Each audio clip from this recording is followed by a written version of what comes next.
Om Swastiastu. Perkenalkan, kami dari kelompok 5 agama Hindu. Di sini kami akan menjelaskan mengenai perkembangan agama Hindu di Asia. Sebelumnya, kami akan memperkenalkan diri terlebih dahulu. Nama saya Gusti Ayu Raiganitri, absen 1. Nama saya Nikade Ayudia Lestari, absen 21. Nama saya Nikade Firdadiana Santi, absen 22. Nama saya Putu Nadia Chandra Pratiwi, absen 32. Nama saya Komang Dika Pradinata, absen 18. Nama saya Imadi Suryaditya, absen 13. Oke, mari kita langsung ke materinya. Check it out! Sejarah singkat Hindu di Asia. Hai, di sini kita akan belajar mengenai sejarah singkat Hindu di Asia. Agama Hindu di Asia awalnya berkembang di India di lembah sungai Sindhu, kemudian berkembang ke wilayah yang lebih utara, di antaranya Nepal. Kemudian agama Hindu menyebar ke Sri Lanka, Tiongkok Selatan, dan kerajaan-kerajaan di kawasan Asia Tenggara, di antaranya adalah Funan di delta Mongkok, Linyi di sekitar Vietnam Selatan, dan lain-lain. Penyebaran agama Hindu ke daerah lainnya, banyak para ahli memberikan pendapatnya bahwa Hindu berkembang melalui kaum Brahmana, Kshatriya, Vaisya, dan Sudra. Teori Brahmana menyatakan bahwa agama Hindu masuk ke Indonesia dibawa oleh kaum Brahmana atau pendeta yang diundang para penguasa di Indonesia. Teori Kshatriya menyatakan bahwa proses kedatangan agama Hindu ke Indonesia dilangsungkan oleh para Kshatriya, yakni golongan bangsawan dan prajurit perang. Teori Vaisya menyatakan bahwa golongan yang terdiri dari pedagang, petani atau pemilik tanah mempunyai peran besar dalam menyebarkan agama dan kebudayaan Hindu. Teori Sudra menyatakan bahwa masuknya agama Hindu ke Indonesia dibawa oleh orang-orang India berkasta Sudra. Dahulu jalur perdagangan Asia dapat digunakan melalui jalur darat atau jalur sutra, tetapi beralih ke jalur laut. Para pedagang tersebut tidak jarang singgah ke Selat Malaka, sehingga terjadi hubungan dagang antara Indonesia dengan India dan Indonesia dengan Cina. Kemudian perkembangan agama Hindu di Funan awalnya masuk dari lembah sungai Mongkok di daerah Funan, Kampuchea. Kemudian berdiri kerajaan Funan didirikan oleh seseorang Brahma bernama Kaundinya. Semakin lama agama Hindu berkembang ke Myanmar Selatan, yaitu Arakan dan dataran rendah Myanmar Utara. Sebagai pendalaman agama Hindu terus berkembang menuju Nusantara atau Indonesia, terbukti dengan adanya kerajaan-kerajaan yang bernafaskan Hindu seperti Sal Angkara, Kutai Tarumanegara, dan lain-lain. Perkembangan agama Hindu di Asia. Perkembangan agama Hindu di India. Agama Hindu berkembang di dunia seperti Eropa, Asia, Amerika, dan negara-negara lain. Perkembangan agama Hindu di Asia, khususnya Asia Selatan, Asia Timur, dan Asia Tenggara. Perkembangan agama Hindu di Asia dimulai dari India. Perkembangan agama Hindu di India. Perkembangan agama Hindu di India dibagi menjadi 3 fase, yakni zaman Veda, zaman Brahmana, dan zaman Upanishad. For your information, kata Hindu berasal dari kata Sindhu dalam bahasa Sanskerta, yaitu nama sebuah sungai di sebelah barat daya Subenua, India. Zaman Veda dimulai waktu bangsa Arya tinggal di lembah sungai Sindhu sekitar 2500 sampai dengan 1900 Masehi. Kedatangan bangsa Arya ke lembah sungai Sindhu menyebabkan bangsa Dravida atau suku asli lembah sungai Sindhu menyingkir ke sebelah selatan sampai daratan tinggi. Pada zaman Brahmana, pengaruh kaum Brahmana sangat besar pada kehidupan keagamaan. Hanya kaum Brahmana yang berhak mengantarkan persembahan orang kepada para desa. Zaman ini ditandai dengan disusunnya tata cara upacara agama yang teratur. Zaman Upanishad adalah zaman pengembangan dan menyusun falsafah agama Puran. Pada zaman ini muncullah filasat ajaran Darsana, Itihasa, dan Purana. Perkembangan agama Hindu di India ditandai dengan banyaknya kerajaan yang bernuansa Hindu. Kerajaan-kerajaan tersebut sebagai berikut. Kerajaan Maurya. Kerajaan ini didirikan oleh Chandragupta. Kerajaan Gupta mengalami puncak kejayaan pada masa pemerintah Samudra Gupta. Kerajaan Andhra. Kerajaan ini berkembang di Sungai Godavari pada abad ke-1 sebelum Masehi, dan Kerajaan Pallava raja yang paling terkenal pemerintah Kerajaan Pallava adalah Raja Narasimhawan. Perkembangan agama Hindu di Cina. Perkembangan agama Hindu di Cina dimulai semenjak Cina dikuasai oleh dinasti Han atau 206 SM sampai 221 M. Pada masa kekuasaan dinasti Han, Kaisar Cina memberikan izin para Brahmana untuk datang ke Cina mengajarkan agama Hindu. Dengan datangnya para Brahmana ke Cina, agama Hindu mulai berkembang di negeri Cina. Perkembangan agama Hindu di Kampuja. Perkembangan agama Hindu di Kampuja. Perkembangan agama Hindu di Kampuja awalnya masuk ke lembah Sungai Mekong di daerah Funan, Kampuja. Kerajaan Funan yang didirikan oleh seorang Brahmana yang bernama Kaundia. Pada awal tahun Masehi, kerajaan Funan adalah kerajaan awal yang mengembangkan agama Hindu di Kampuja. Perkembangan agama Hindu di Kalimantan Timur. Agama Hindu berkembang di Indonesia sejak awal Masehi dengan berdirinya Kerajaan Salaka Negara di Jawa Barat. Kemudian berkembang ke Kalimantan Timur dengan Kerajaan Kutai sekitar abad keempat Masehi.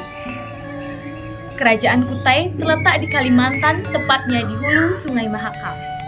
Nama Kutai diambil dari nama tempat ditemukannya prasasti yang menggambarkan kerajaan tersebut. 7 buah yupa merupakan sumber utama bagi para ahli untuk menginterpretasikan sejarah kerajaan Kutai. Masa kejayaan kerajaan Kutai terjadi pada masa pemerintahan Mulawarman yang merupakan anak Aswawarman dan cucu dari Kudungga. Keterangan yang lain menyebutkan bahwa kerajaan Mulawarman melakukan niatnya pada suatu tempat suci untuk memuja Dewa Siwa. Tempat suci itu disebut Wapra Keswara. Di samping itu juga Raja Mulawarman pernah menghadiahkan 20.000 ekor lembu kepada para Brahmana. Profil kerajaan Kutai bisa dilihat dari sini ya. Nah, setelah berkembang di Kalimantan Timur, agama Hindu kemudian menyebar ke Pulau Jawa, yaitu pertama kali di Jawa Barat.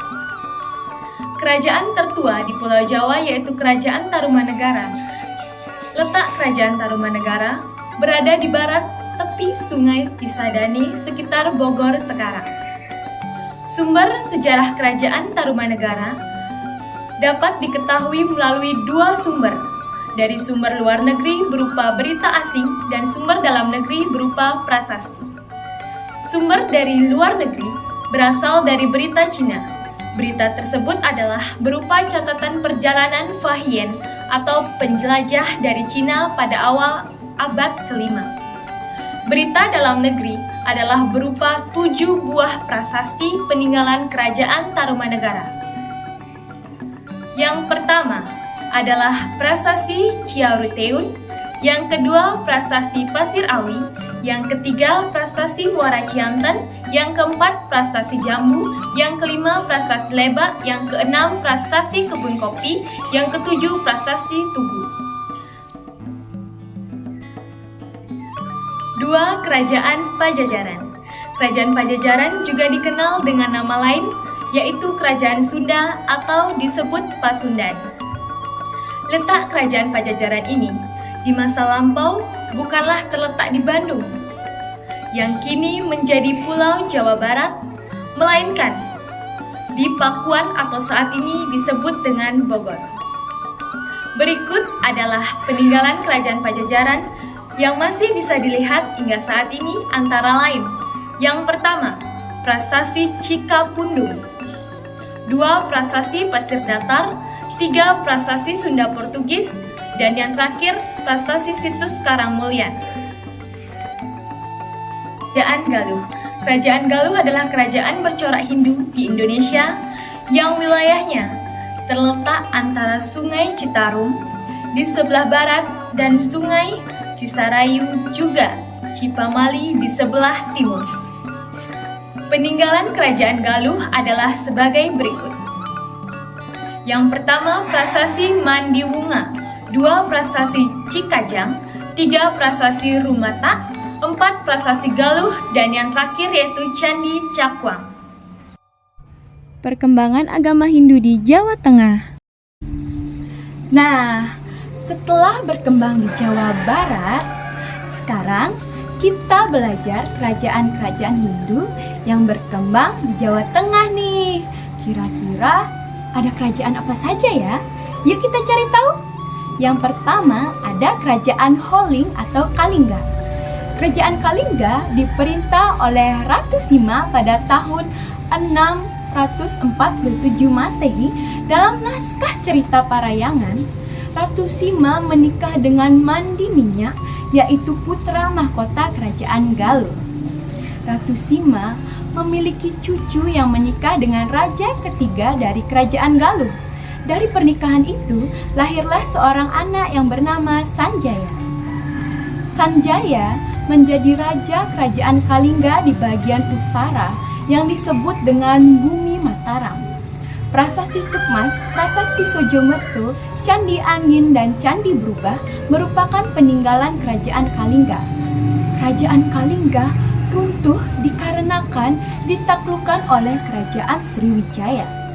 Yang kedua ada Kerajaan Mataram Kuno atau Kerajaan Medang. Kerajaan ini dijalankan oleh 2 kubu dalam satu wangsa atau dinasti. Kerajaan ini dipimpin oleh Raja Sanjaya yang merupakan cicit dari Ratu Sima. Masa kejayaan Kerajaan Medang terjadi saat wangsa atau dinasti Shailendra memerintah pada abad ke-8. Periode pemerintahan Rakai Panangkaran hingga Rakai Watukuradiah Balitung.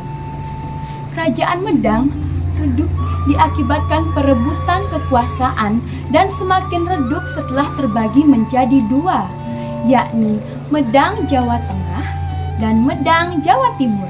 Kepindahan pusat pemerintahan Kerajaan Medang ke Jawa Timur dilakukan oleh Empu Sindok atau Dyah Sindok. Perkembangan agama Hindu di Jawa Timur. Dari Jawa Tengah, sekarang kita bergeser ke Jawa Timur. Kerajaan-kerajaan Hindu di Jawa Timur, ada kerajaan apa saja ya?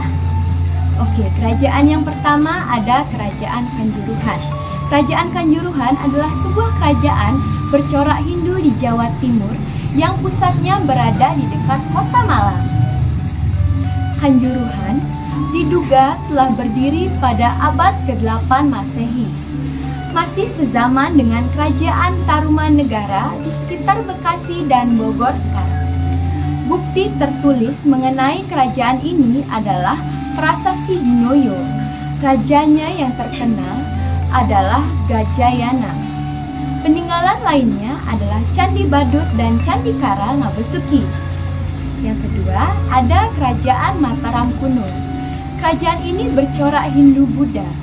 Kerajaan ini awalnya berpusat di Jawa Tengah, lalu dipindahkan ke Jawa Timur oleh Empu Sindok sekitar tahun 929 Masehi. Yang ketiga ada Kerajaan Kediri. Kerajaan Kediri berdiri diakibatkan bermula dari pemerintahan Kerajaan Airlangga untuk membagi kerajaan menjadi 2 bagian pada tahun 1041 Masehi, yakni bagian Jenggala atau Kahulipan dan bagian Kediri atau Panjalu. Kerajaan Kediri terkenal dengan Raja Jayabaya yang memerintah pada masa kejayaan. Yang keempat yaitu Kerajaan Singhasari. Lahirnya Kerajaan Singhasari yang pada awalnya bernama Tumapel lahir dari keinginan Ken Arok untuk memperistri Ken Dedes yang saat itu merupakan istri dari Tunggul Ametung. Keinginan Ken Arok tersebut membuatnya membunuh Tunggul Ametung sehingga ia dinobatkan menjadi Aku Tumapel sekaligus memperistri Ken Dedes. Kemudian, Ken Arok melakukan penyerangan terhadap Daha dengan izin para Brahmana. Kemenangan Ken Arok meluluhkan tahta Daha menjadi pertanda berdirinya sebuah kerajaan baru, yaitu Kerajaan Singhasari dengan gelar Sri Rangga Rajasa Sang Amurwa. Yang kelima, ada Kerajaan Majapahit. Siapa sih yang nggak tahu Kerajaan Majapahit?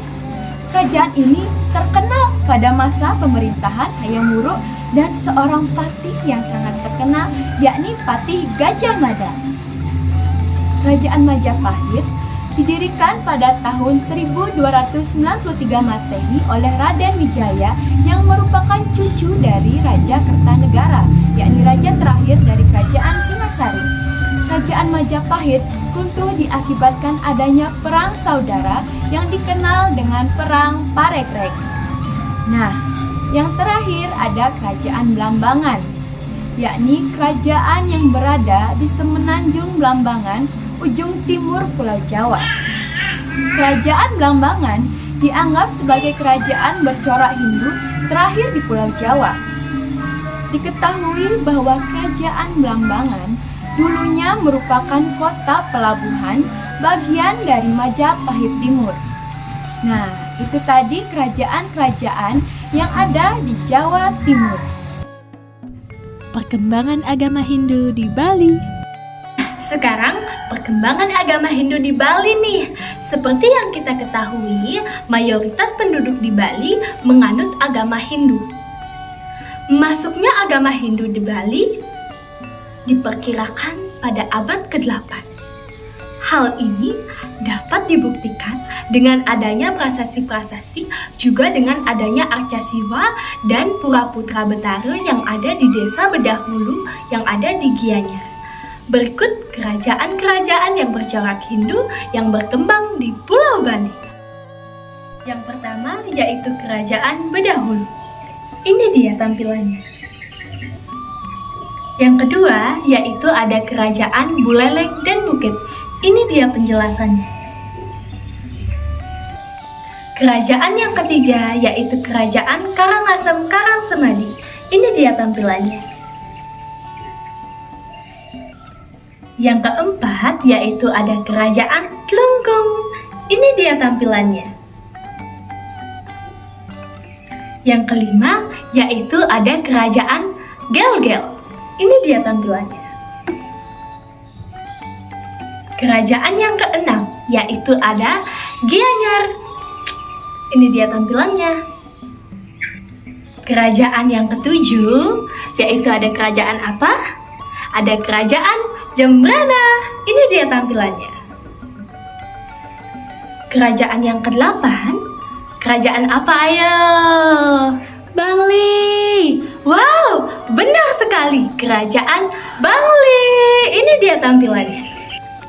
Kerajaan yang terakhir yaitu Kerajaan Mengui. Peninggalan-peninggalan agama Hindu. Peninggalan-peninggalan agama Hindu di Asia. Perkembangan agama Hindu di Asia banyak meninggalkan peninggalan yang dapat kita warisi sampai sekarang. Peninggalan-peninggalannya antara lain yaitu peninggalan prasasti. Prasasti Tunaharu, Prasasti Blambangan, Prasasti Blitar, Prasasti Tugu, Prasasti Jambu, Prasasti Yupak, Prasasti Batu Tulis, Prasasti Ciaruteut, dan Prasasti Pasir Awi. Peninggalan dalam bentuk candi antara lain Candi Tegowangi, Candi Sawentar, Candi Tikus, Candi Gapura Wringin, Candi Bajang Ratu, Candi Kidal, Candi Prambana, Candi Singosari, Candi Jago, Candi Penataran, Candi Dieng, dan Candi Trowulan. Peninggalan dalam bentuk karya sastra antara lain Kitab Negara Kertagama, karangan Empu Prapanca, Kitab Sutasoma, karangan Empu Tantular, Kitab Arjuna Wiwaha, karangan Empu Tantular, Kitab Kuncar Karna, Kitab Partayajna, Kitab Pararaton menceritakan riwayat Raja-Raja Singosari dan Majapahit. Kitab Sundayana menceritakan peristiwa Bubat. Kitab Sorandaka menceritakan pemberontakan Sora. Kitab Ranggalawe menceritakan Ranggalawe. Kitab Panji Wikrama menceritakan riwayat Raden Wijaya sampai menjadi raja. Kitab Pusana Jawa menceritakan tentang penaklukan Pulau Bali oleh Gajah Mada. Sebab-sebab runtuhnya peradaban Hindu. Peradaban Hindu di Indonesia tidak selamanya berkembang pesat. Ada kalanya kerajaan-kerajaan Hindu di Indonesia runtuh. Mengapa itu bisa terjadi? Runtuhnya kerajaan-kerajaan Hindu di Indonesia disebabkan oleh beberapa faktor, yaitu 1. Menurunnya kekuatan kerajaan Hindu-Buddha. 2. Pewaris tahta yang tidak cakap. 3. Perang saudara. 4. Kerajaan bawahan melepaskan diri. 5. Lemahnya keadaan ekonomi dan militer. 6. Banyaknya pemberontakan. 7. Putusnya hubungan diplomatika. 8. Kurangnya dukungan dari pihak luar. 9. Tidak adanya pewaris tahta. Dan 10. Masuknya agama Islam dan berkembang pesat. Upaya-upaya melestarikan peninggalan Hindu. Nah, tiba nih di part terakhir. Di sini kita akan belajar mengenai upaya-upaya yang perlu dilakukan untuk menjaga kelestarian peninggalan agama Hindu. Sebagai umat Hindu yang tinggal di Nusantara, kita patut melestarikan peninggalan-peninggalan Hindu. Bagaimana ya upaya yang perlu dilakukan untuk menjaga kelestarian peninggalan kebudayaan bersejarah dan sejarah Hindu ya? Yuk kita cari tahu. Yang pertama, yaitu melakukan pendataan dan pencatatan peninggalan Hindu dan Buddha. Yang kedua, mengumpulkan benda-benda peninggalan untuk disimpan di dalam museum. Yang ketiga, melakukan pemugaran bangunan bersejarah yang sudah rusak. Nah, yang keempat, mengkaji informasi mengenai peninggalan sejarah yang ada. Selesai. Baik, sekian presentasi dari kami. Kami tutup dengan para besanti. Om Santi Santi Santi Om. Ayu, Bang. Ayu.